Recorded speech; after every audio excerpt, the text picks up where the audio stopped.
Donc nous allons voir aujourd'hui comment choisir un étalon sur son aptitude sportive. C'est une vaste question et c'est pas toujours facile de s'y retrouver. Nous allons voir plusieurs points. Le premier, ce sont quels sont les outils qui sont disponibles et pour quel cheval.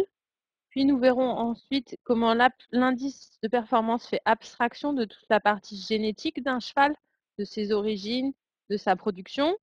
Puis comment, à l'opposé, l'indice génétique, lui, prend en compte toutes les informations qui sont disponibles pour un cheval, que ça soit avant sa naissance ou, ou après sa naissance.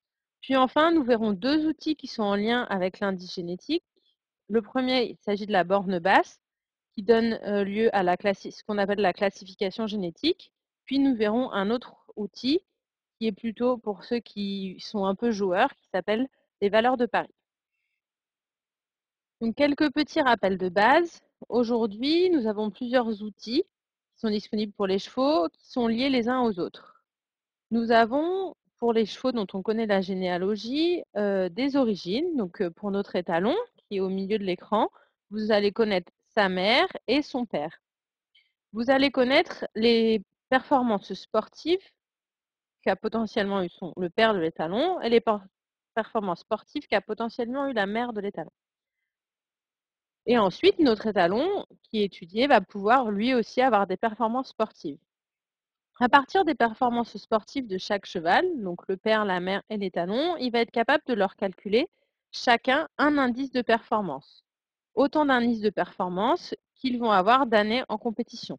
Sauf pour l'endurance, qui est un cas un peu à part où on a un indice par cheval. Ces indices de performance sont tous indépendants les uns des autres car ils dépendent juste de mes performances sportives. Ils font donc abstraction de toute la génétique de l'étalon considéré. Pour prendre en compte tout cet aspect génétique, c'est-à-dire toute notre grosse bulle bleue, on a un autre outil qui s'appelle l'indice génétique. Cet indice génétique prend en compte toutes les informations disponibles. Il va ensuite pouvoir donner accès à 2 types d'informations qui sont la borne basse et les valeurs de Paris. Nous allons voir rapidement un petit point sur l'indice de performance sans rentrer dans le détail et un point sur l'indice génétique avant d'aborder plus précisément les 2 outils qui nous intéressent aujourd'hui, qui sont la borne basse et les valeurs de Paris. Toutes les informations dont je vais vous parler aujourd'hui sont disponibles sur InfoChevaux, donc qui permet d'accéder à la base de données CIR, donc à plus de 3 millions d'équidés. Et dans InfoChevaux, qui est souvent matérialisé sur le site internet par la photo de la personne avec son smartphone, parce que InfoChevaux est accessible sur ordinateur et sur smartphone, vous avez des fiches individuelles. Et aujourd'hui, dans les fiches individuelles, nous allons nous intéresser à l'onglet qui s'appelle Aptitude, qui reprend les performances sportives. Sur cet onglet Aptitude, comme vous pouvez le voir sur l'écran qui vous est présenté, vous avez des informations qui sont plus ou moins variées, par exemple le meilleur indice d'un cheval, mais aussi les mentions qu'il a pu obtenir s'il est sorti en compétition jeunes chevaux, et enfin son indice génétique et les outils qui en découlent, c'est-à-dire la borne basse, les mentions étalons et les valeurs de Paris. Nous allons surtout nous intéresser aujourd'hui aux 3 dernières cases de ce tableau, borne basse, mention étalon et valeurs de Paris. Avant de voir en détail ces outils, quelques petits rappels. Pour quel cheval sont disponibles les outils dont nous allons parler? Je vous ai mis un tableau ici récapitulatif qui peut être un peu lourd au premier abord, mais qui essaye d'être complet, c'est-à-dire j'ai repris toutes les disciplines pour lesquelles nous avons des informations en France au niveau de l'indexation, c'est-à-dire dans un premier temps les courses de galop. Nous avons les courses plates, l'obstacle et les courses réservées aux anglo-arabes.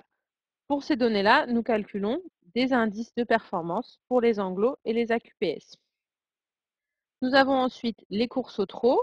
Pareil, nous calculons des indices de performance, mais aussi des indices génétiques pour les trotteurs.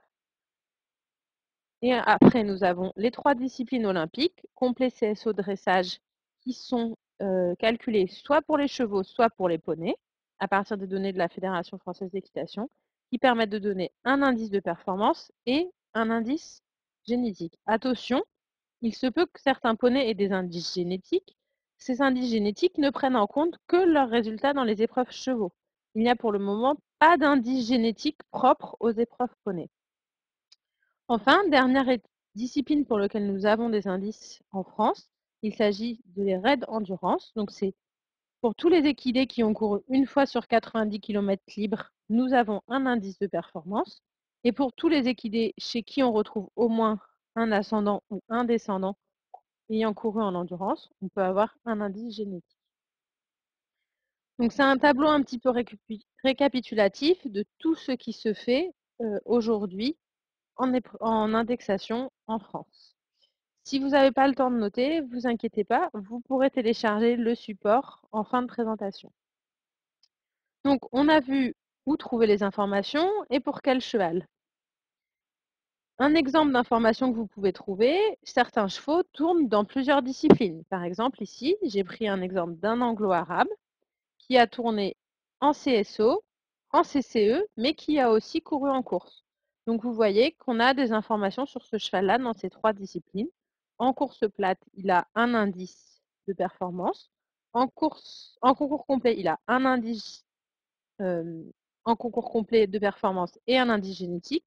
Il a aussi un indice de performance en CSO et certainement un indice en génétique en CSO.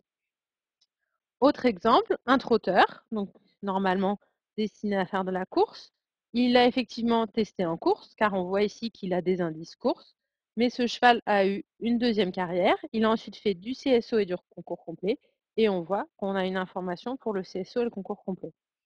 Ça veut dire que nos disciplines sont perméables les uns les autres et qu'un cheval qui va éventuellement être un cheval de course, puis qui va être réutilisé en cheval de sport, on va pouvoir connaître des informations, ce qui va nous intéresser, à la fois si c'est une jument, mais aussi si c'est un étalon pur sang par exemple, qui va avoir une valeur génétique en CSO ou en concours complet pour l'utiliser comme reproducteur sur une jument de sport. Notre indice de performance fait complètement abstraction de la génétique. En effet, pour chaque cheval qui est sorti en compétition pour une saison sportive, on va lui calculer un indice sans prendre en compte l'indice de ses frères et sœurs ou de ses parents. Pourquoi on a mis en place un tel indice? C'est parce qu'on essaye de positionner notre cheval parmi tous ceux qui sont sortis en compétition pour une saison donnée. Par exemple, la saison dernière, donc la saison 2016-2017, il y a eu plus de 62 000 chevaux qui ont fait du CSO. L'idée est de pouvoir positionner mon cheval parmi les 62 000 chevaux. Alors, je peux positionner n'importe quel cheval. Ici, on s'intéresse aux étalons. Je peux effectivement positionner mon étalon durant la saison 2017. Je vais savoir s'il est meilleur ou s'il est moins bon que les chevaux qui ont fait du concours l'année dernière. Il faut cependant faire très attention parce que cet indice est le reflet d'une saison sportive. Et donc, une très bonne saison sportive peut éventuellement masquer une, voire plusieurs mauvaises saisons. Et de temps en temps, on n'a pas les informations de façon totale. C'est ce qui se passe souvent dans les catalogues des reproducteurs, où les reproducteurs sont présentés avec le meilleur indice de performance qu'ils ont eu dans leur carrière. Donc, je vous ai pris un exemple. Ici, vous avez un cheval qui est sorti à la fois en concours complet et à la fois en CSO. Si on regarde juste son meilleur indice de performance, on se rend compte qu'en concours complet, son meilleur indice de performance, c'est 145, avec une précision assez bonne, 0,66, donc ce qui est quand même non négligeable pour le complet. Par contre, en CSO, son meilleur indice est 104, avec ici une précision vraiment moindre parce qu'on a 0,44, donc on a un indice non significatif. Mais si on regarde le détail des performances de ce cheval-là, on se rend compte qu'en fait, effectivement, en concours complet, il a une année eu 145 en 2009, mais en général, il est plutôt un indice autour de 127-128, ce qui serait certainement une meilleure estimation de ce cheval-là. Et effectivement, on regarde que la précision de ces indices-là est entre 0,74 et 0,79, donc elle est meilleure que celle qui correspond à l'indice de 145.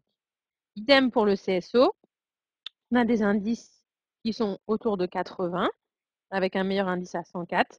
Mais au CSO, dans le CSO, c'est un cheval qui a été peu testé, avec une petite précision d'indice. Donc, dans tous les cas, ces indices ne sont pas significatifs. Mais vous voyez bien ici un étalon sur lequel on va communiquer en disant que son meilleur indice est 145. Effectivement, c'est vrai, une année donnée en 2009, il a eu 145. Mais quand on regarde le détail de ses saisons de compétition, il est plus probable que sa vraie valeur soit autour de 127, 128. Donc il faut bien faire attention à cet indice de performance qui est en fait qu'une synthèse d'une saison sportive.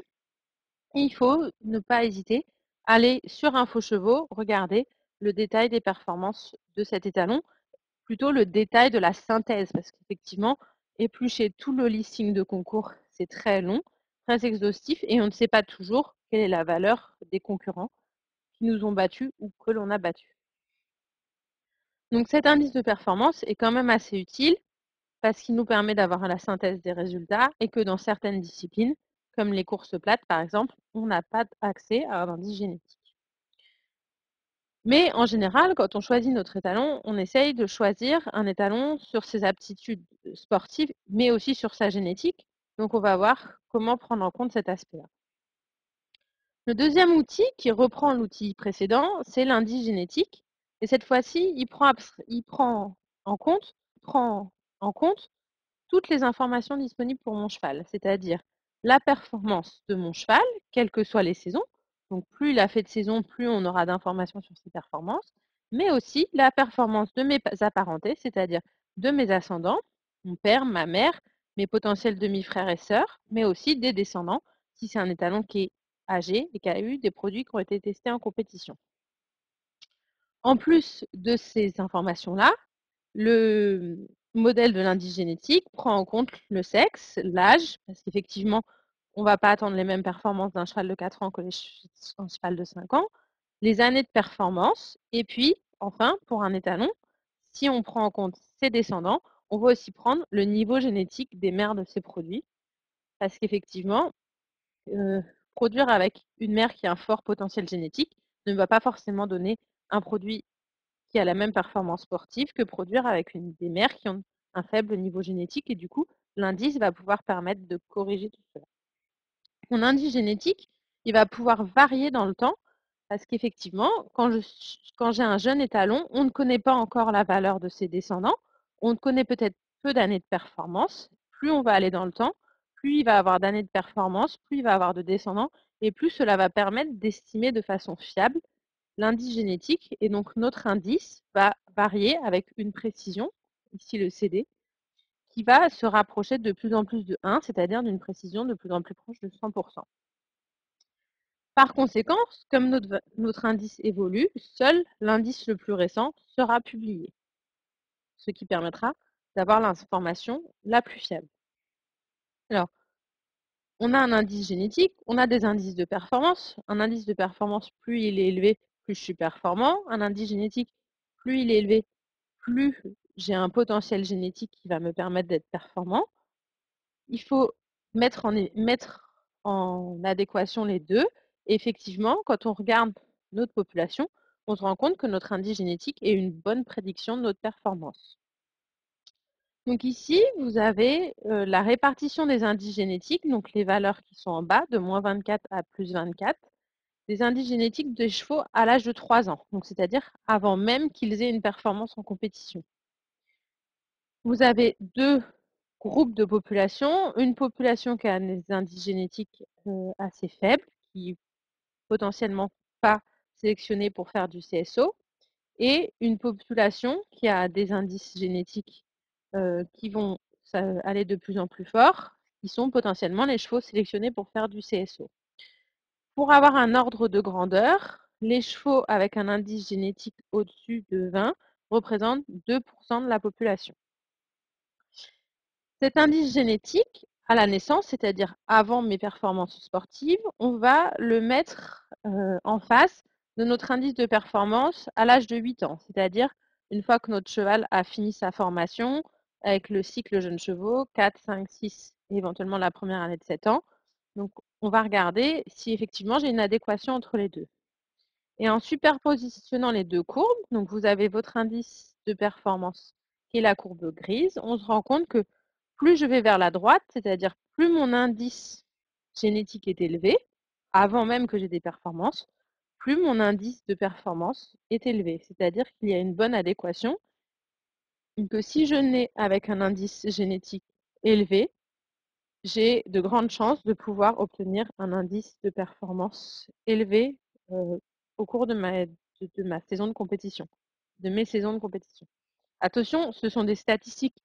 Effectivement, il se peut que vous ayez un cheval qui a un fort indice génétique et qui peut avoir un faible indice de performance à 8 ans. Ici, on parle de façon globale quand on étudie la population. Il y a donc une assez bonne prédiction entre mon indice génétique et mon indice de performance. Donc, choisir des reproducteurs avec un fort indice génétique va me faire espérer avoir des chevaux qui vont avoir des forts indices de performance. Les indices génétiques, je vous l'ai dit, sont accompagnés d'une précision. Je vous ai aussi dit que la précision variait dans le temps. Plus j'avais d'informations, plus ma précision était élevée. Il est du coup pas toujours facile de pouvoir comparer un jeune étalon et un faible étalon parce qu'ils ne vont pas avoir la même performance, la même prédiction. C'est pour ça qu'il existe deux outils qui s'appellent la borne basse et les valeurs de Paris. La borne basse, c'est une estimation de la valeur duquel en dessous, on est sûr à 97,5% que mon indice ne va pas descendre. C'est-à-dire, si j'ai un indice avec une précision de 0,5 par exemple, est-ce que je suis sûre que mon indice ne va pas descendre, par exemple, en dessous de 0? Donc, je vous ai pris un exemple d'un étalon qui, en 2015, donc il y a 2 ans d'indexation, avait un indice génétique de 0,23. Donc, il était dans les 2% meilleurs de la population, parce qu'on a dit au-dessus de 20%, c'est 2% de la population. Il avait déjà quelques années de compétition et quelques produits testés, et il avait une précision de 0,77. Quand on représente son indice génétique, on représente la courbe de répartition et l'indice génétique, c'est le point le plus haut, donc ici, plus 23. On va chercher la valeur en dessous duquel on est sûr à 97,5% que l'indice ne descende pas. Ici, c'est 13.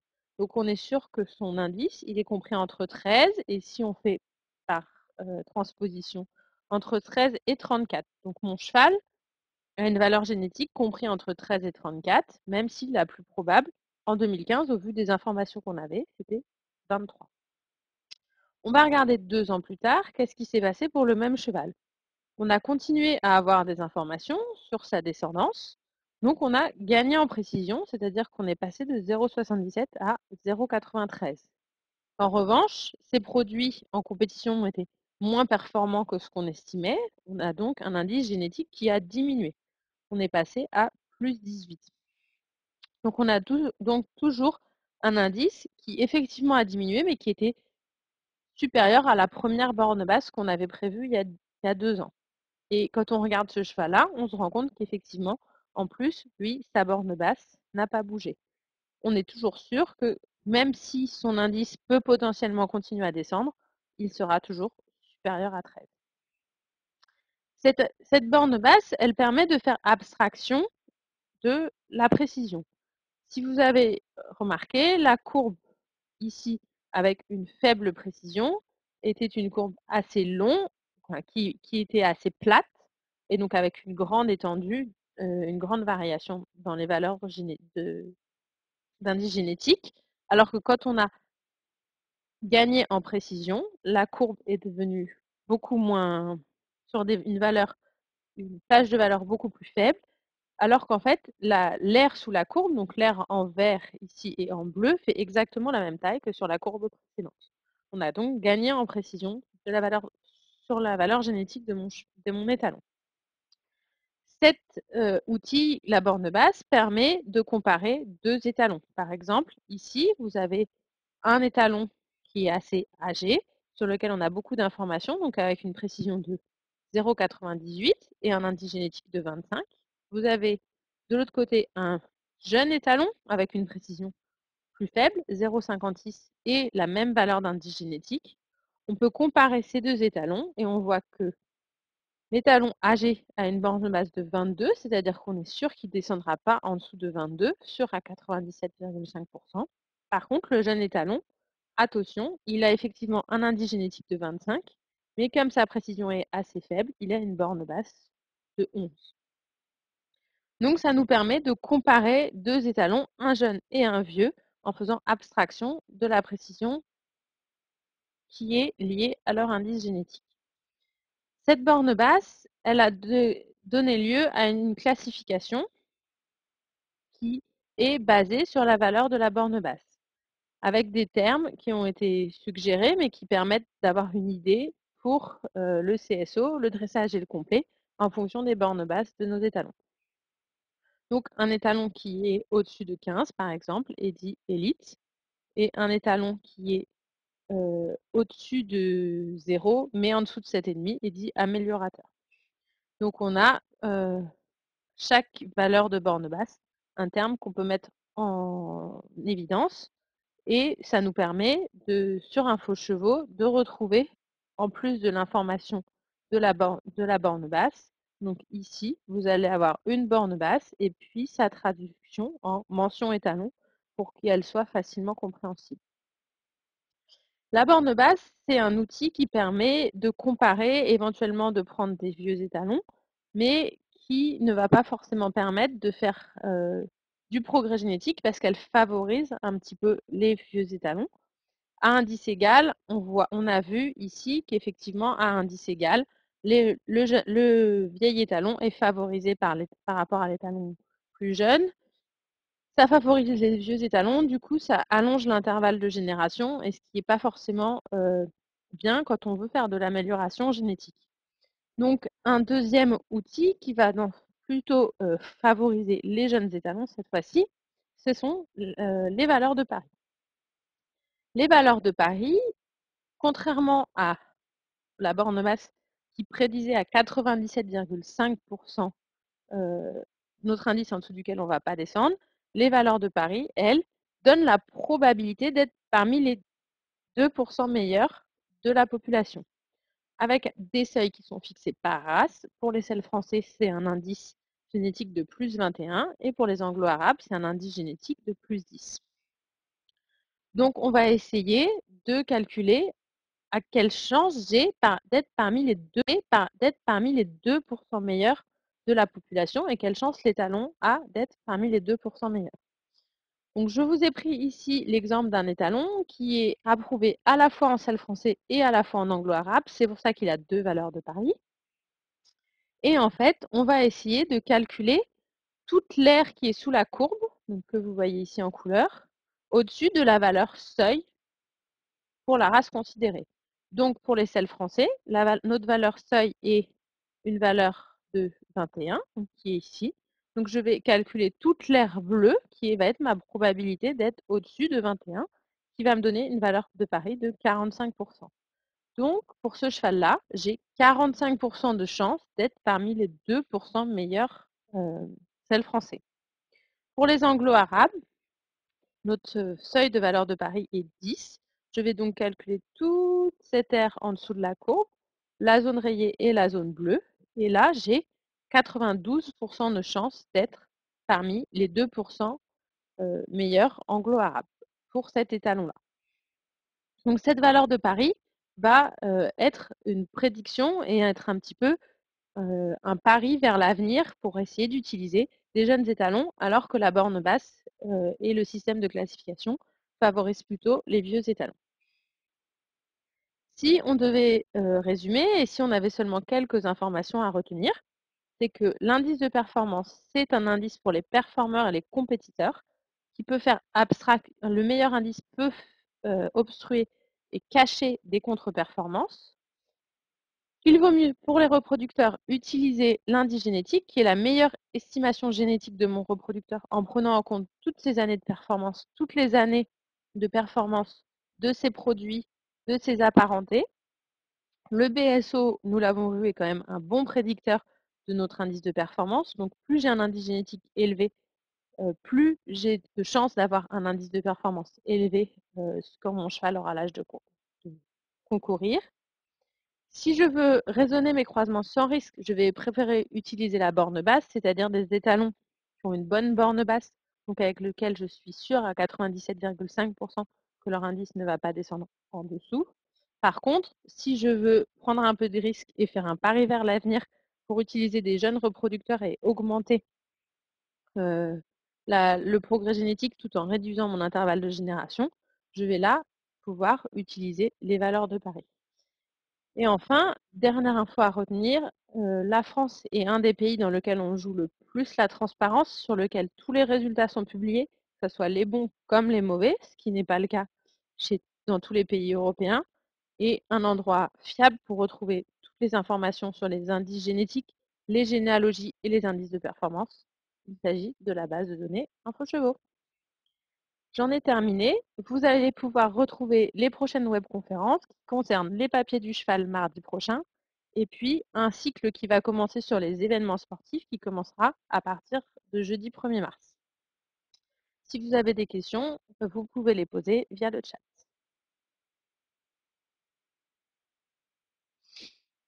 Alors, première question, sur quelle base sont calculés les ISO et les BSO des chevaux stationnés à l'étranger? Alors, dans chevaux stationnés à l'étranger, il faut prendre deux cas de figure. Vous avez les chevaux nés en France et stationnés à l'étranger. Pour les chevaux nés en France, donc surtout les selles français et les anglo-arabes, nés en France et stationnés à l'étranger, tous les ans, le Studbook Selle français fait un relevé de leur performance à l'étranger quand ils sont montés par des cavaliers étrangers. Sont relevées les performances en concours internationaux à partir du Grand Prix 2 étoiles. C'est-à-dire que les Grands Prix 2 étoiles et toutes les épreuves au-dessus de 140, en épreuve junior, jeune cavalier, 3 étoiles, 4 étoiles et 5 étoiles, sont pris en compte pour être rentrés